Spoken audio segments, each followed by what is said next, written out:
হেমাঙ্গম হরিকীর্তন মহোৎসবমতীং সরস্বতীং সত্তমম সম্যম শাস্ত্রবিদম রসজ্ঞমমলম মাধুর্যমুগ্ধাশয়ম শ্রীবিদ্যুৎ রমণাক্ষ কুঞ্জ সদনী সেবাপরাম সদ্গুণাম বন্দে বিষ্ণুপদাম বরেণ্য রসিকানন্দাম বনাক্ষাং গুরু বাঞ্ছাকল্পতরুভ্যশ্চ কৃপাসিন্ধুভ্য এব চ পতিতানাং পাবনেভ্যো বৈষ্ণবেভ্যো নমো নমঃ।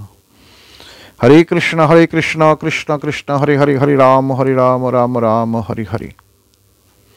আমি যেখানে যেখানে যাই সেখানে একটি কথাই শুনতে পাই। অনেকেই বলেন বা বলে থাকেন যে আমরা এই একাদশী করতাম কিংবা আমরা অন্য কোনো ব্রত করতাম, কিন্তু এখন আর করতে পারি না, আর ভয় করি না। কেন না? এটা করতে করতে ছেড়ে দিলে খুব পাপ হয়। হয়তো কেউ 1 বছর করেছেন, কেউ 2 বছর করেছেন, কেউ 6 মাস করেছেন, কেউ একাদশী করেছেন, কেউ অন্য ব্রত করেছেন, কি জন্মাষ্টমী করেছেন, দোলযাত্রা করেছেন, নানাবিধ উপবাসের কথা আছে, শিবরাত্রির উপোস করেছেন। এইসব করে যেসব ব্রত আদি করেছেন সেসব করে তারা কি বলছেন না, এখন হয়তো কেউ করতে পারে না, বলে আমরা যে কি পাপ কার্য করেছি, আমরা করে এখন আর করতে পারি না, তার জন্য এটা তো উচিত নয়, কারণ আমাদের তো পাপ হয়ে গেছে, কারণ আমরা আর করতে পারি না। কিন্তু এগুলো হচ্ছে প্রচলিত কথা, বিভ্রান্তিকর কথা। কেন পাপ হবে? কেউ যদি একাদশী করে, কেউ যদি ব্রত করে, সে যদি তারপর না করতে পারে, কোথায় লেখা আছে পাপ হয়? আপনার বেশি দূর যেতে হবে না, শ্রীমদ্ ভগবদ্ গীতাতে পড়ুন না, গীতার 2য় অধ্যায়ে যেখানে সাংখ্যযোগ আছে, এই সাংখ্যযোগ পড়তে পড়তেই আপনারা পাবেন। সাংখ্যযোগের 2য় অধ্যায়ের অর্থাৎ গীতার 2য় অধ্যায়ে 40 শ্লোকে দেখুন না, পড়ে দেখুন। নহি অভিক্রম নাশ প্রত্যবয়ন বিদ্যতে স্বল্পমপ্যস্য ধর্মস্য ত্রয়তে মহত ভয়াত। গীতাতে বলছেন কি? নহি অভিক্রম নাশ ন অস্তি। কি বলছেন? এখানে আরব্ধ কর্মের যে নিষ্ফলতা, এটা নেই। আরব্ধ কর্ম বলতে নহি অভিক্রম নাশ, নিষ্ফলতা নেই। আরব্ধ কর্ম, কোনো কাজ করলাম, কাজ করে তার ফল পেলাম না, কিন্তু না, যে শুভ কর্ম আমরা শুরু করি, যে শুভ কর্ম অর্থাৎ যে মুক্তির মার্গ, অর্থাৎ ভগবানের পথে যাওয়ার জন্য, ভগবত ভক্তি লাভের জন্য আমরা যে শুভ কার্যগুলি করি, এই কার্য করতে করতে যদি কেউ না করতে পারে, তাতে পাপ হবে কেন? এই কথায় তো সাথে পাপ হবে কেন? প্রত্যবয়ন বিদ্যতে, পাপও হয় না, আবার বিপরীত ফলও হয় না। পাপ তো হয়ই না, বিপরীত ফল। ব্রত করলে ব্রতের ফলই হয়, বিপরীত ফল কখনো হয় না। প্রত্যবয়ন বিদ্যতে। আরও কি বলছেন? স্বল্পমপ্যস্য ধর্মস্য ত্রয়তে মহত ভয়াত। স্বল্পমপ্যস্য ধর্মস্য, খুব স্বল্পমপ্যস্য, এটা যদি খুব অল্প পরিমাণেও কেউ এটা অল্পমপি অর্থাৎ অতি অল্প মাত্রাও যদি এটাকে অনুষ্ঠান করে, এই ধর্ম, এটা যদি অল্প মাত্রায় যদি কেউ করে, তাহলে ত্রয়তে মহত ভয়াত, মহাভয় থেকে ত্রাণ করে, মহতি বিনষ্টি থেকে আমরা মুক্তি লাভ করি। মহতি বিনষ্টি কাকে বলে? আত্মার যে মুক্তির কথা যারা না ভাবে, আত্মার মুক্তির কথা না ভেবে শুধুমাত্র তারা এই পাপ পুণ্যের কথা ভাবে, এদের কথা বলা হচ্ছে যে ত্রয়তে মহত ভয়াত, মহাভয়। যারা এই মহাভয় অর্থাৎ এই জীবনে যদি হরিভজন না করা হয়, এই জীবনে আহার নিদ্রা ভয় মৈথুন 4টি ধর্ম মানুষের আছে। এই 4টি ধর্ম মানুষের আছে, সব প্রাণীর আছে, সকলে খায় পরে জগতে, কিন্তু এক শ্রেণীর মানুষ আছে খায় পরে অলসতা করে, বিলাস করে, তারা মাত্র জীবন কাটায়। আর এক শ্রেণীর মানুষ আছে তারা খায় পরে সংসারের সমস্ত কিছুর মধ্যে থেকে তারা ভগবান শ্রীহরির ভজনা করে, তারা সব কিছুর মধ্য দিয়ে তারা ভগবান শ্রীহরির ভজনা করে। তাহলে এই যে ভজনা করতে গিয়ে তারা যদি হয়তো কখনো কোনো কার্য শুরু করেন, কোনো শুভ কার্য ব্রত আদি কোনো কার্য শুরু করে হয়তো করতে পারলেন না, তার জন্য পাপ হবে কেন? একই কথা, পাপ হবে কেন? আপনারা নিজে নিজে মন গড়া সেকেলে কথা মানে মা ঠাকুমাদের কথা, সেইগুলি আমরা ধরে রেখেছি। কিন্তু শাস্ত্র, মা ঠাকুমারা তো শাস্ত্রের ধার ধরতেন না, তারা যেটা বুঝতেন সেইটাই করতেন। আবার কেউ কি বলে না, এইগুলি করতে হবে বলে, এই কষ্টের কাজগুলো করতে হবে বলে একটু কিছু তো আহার বিহার সংযত করতে হয়, ত্যাগ করতে হয়, এগুলো তো কিছু করতে হয় ব্রতের জন্য।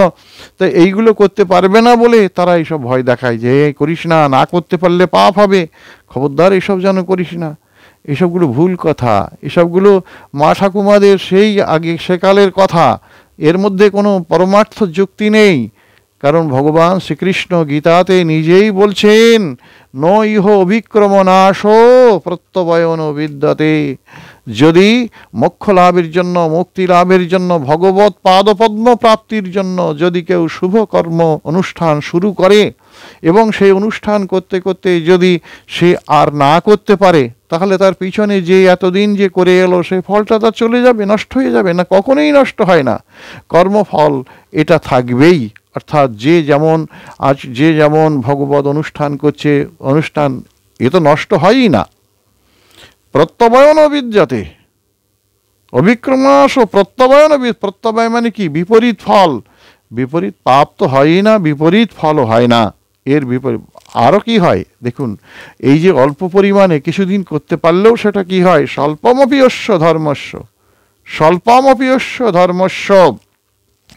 অর্থাৎ এই যে ধর্ম, অর্থাৎ এই যে নিষ্কাম কর্মযোগ যে ধর্ম, এই ধর্ম যদি আমরা অনুষ্ঠান করতে পারি স্বল্পমপিয়স্য, কিছুটা যদি অনুসরণ করাও যায় জীবনে, সেটাই জানবেন যে ত্রায়তে মহত ভয়াত, সেই অনুষ্ঠান সেই কর্মের ফলটুকুই আমাকে এই যে আত্মার যে ভবকূপে জীবের গতি, অর্থাৎ ভবকূপে পতিত জীব যে জন্মান্তরে দেহান্তরে ঘুরে বেড়াচ্ছে, এ থেকে মুক্তি লাভ করতে পারে একমাত্র এই শুভ কর্মের ফলের দ্বারা। বিপরীত ফল তো হয়ই না। কখনো এই ধারণা কারো করা উচিত নয়, কেউ এটা করবেন না ধারণা। কারণ কি, আমার কাছে যারা এ পর্যন্ত বলেছেন, আমি সব কথা শুনি আমি অবাক হয়ে যাই। বরং কি না, এদের দুরকম হতে পারে। এক সেকালে মায়েদের কথা, সেকালের মা ঠাকুমাদের প্রচলিত কথা হতে পারে। আর একটা হতে পারে, এটা হচ্ছে এই যে যিনি এটা আচরণ করছেন, তিনি আচরণ করতে গিয়ে দেখছেন যে তাই তো কিছু কিছু নিয়ম কানুন পালন করতে হয়। এ তো নিয়ম কানুন পালন করা আমাদের পক্ষে সম্ভব নয়। সুতরাং ওরি বাবার, ওই যে পাপ হয় বলেছে ওইটাই ধরে রেখেছে, যে না করতে পারলে পাপ হবে। এগুলো খানিকটা অজুহাত বলা যেতে পারে। কিছু নিয়ম কানুন মনুষ্য জীবনে করা যায় না, এটা ঠিক নয়। জ্বর সর্দি হলেও মানুষ অনেক নিয়ম কানুন মানে, মানুষ জ্বর সর্দি হলেও নিয়ম কানুন মানে, অনেক নিয়ম কানুন মানুষ মানে। সুতরাং মানুষের ওই পেট খারাপ হলেও রাত্রে জল খেয়ে থাকে। সুতরাং ওই রকম বললে হয় না। পেট খারাপ খুব স্বল্প আহার করে থাকে, এরকমভাবেও জীবন কাটাই। সব জায়গায় আমরা সব কিছুতেই নিয়ম মানি। এই পরমার্থের বেলায়, অর্থাৎ এই যে ভগবৎ চরণে প্রেমভক্তি লাভ করবার জন্য যে উপায়, সেই মার্গে স্থিত হওয়ার জন্য আমরা একটু সামান্য কিছু যদি নিয়ম কানুনের মধ্যে ঢুকি, তাতে আমাদের আপত্তি কোথায়, ক্ষতি কি? কিন্তু এটা আমরা বুঝবার চেষ্টা করি না। কারণ কেন করি না তারও কারণ আছে। কারণ আমাদের জীবনে পরমার্থ প্রয়োজন নেই। পরমার্থ কী জিনিস এটা আমরা বুঝি না, অধিকাংশ মানুষই বোঝে না। যারা এই হরিভজন করে দীক্ষা নেয়, আমরা যারা নিয়েছি, আমরা অধিকাংশই জীবনে বুঝি না যে কেন ভগবানকে ডাকতে হয়, কেন ঈশ্বর সাধনা করতে হয়, জীবের ভগবত ভজনার কারণ কি, এই ব্যাখ্যাই আমরা জানি না। আমরা এই ব্যাখ্যা জানি না। অনেকেই জানে, কেউ বলে দীক্ষা নিলে হাতের জল শুদ্ধি হয়, তাই দীক্ষা নিতে হয়। কি না, ওই হরিনারায়ণ শঙ্করা যার কাছ থেকে হোক দীক্ষা নিলাম, নিয়ে কেউ না ও হাতের জল শুদ্ধি হয়ে গেছে আমার। আরে না, হাতের জল শুদ্ধি হয় না দীক্ষা নিলে। দীক্ষা নিলে হাতের জল শুদ্ধি করার জন্য মানুষ দীক্ষা নেয় না। দীক্ষা নেয় কিসের জন্য? দীক্ষা নেয় এই জন্য যাতে গুরু প্রদত্ত মন্ত্র জপের দ্বারা আমার জীবনে দিব্য জ্ঞান লাভ হয়। এই আশায় আমরা গুরুচরণে শরণাগত হয়ে দীক্ষা লাভ করি, দীক্ষা মন্ত্র লাভ করি। মৃত্যুর কোলে ঢলে পড়ছি, দুদিন পরে মরে যাব, তবু বিষয় পিপাসা মানুষের মনের মধ্যে একেবারে একবারে বিছানো আছে, সাজানো আছে। বিষয় একের পর এক বিষয় চিন্তা করে যাচ্ছে জগতে, ওর কি হবে, আমার কি হবে, তার কি হবে, এই চিন্তা করতে করতে সে একেবারেই মানে ক্লান্ত হয়ে পড়ছে। ক্লান্ত হতে হতে হতে হতে তারপর মৃত্যুর কোলে ঢলে পড়ছে। অর্থাৎ ভগবানের চিন্তা তার হচ্ছে না। যাওয়ার সময় সে কী চিন্তা করছে, আমার ছেলে কি করবে। অথচ যে সময়টা ভগবানের চিন্তা করে, যে সময়টা বিষয় চিন্তা করেছে, ছেলেপুলের চিন্তা করেছে, সে সময় ঠিক আছে, এই সময়টা করো। তুমি বিষয় চিন্তা এই সময় তোমার ছেলে পেলে মানুষ করেছো, তাদের বিয়ে দিয়েছো, এইসব সব ঠিক আছে, সংসারের প্রতিপালন করেছো, সব কিছু ঠিক আছে, কিন্তু এখনও তুমি কেন এই প্রকার করতে চাইছো?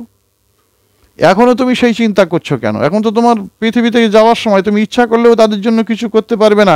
এখন তুমি একাকী আছো, এই সময় তুমি কি চিন্তা করবে?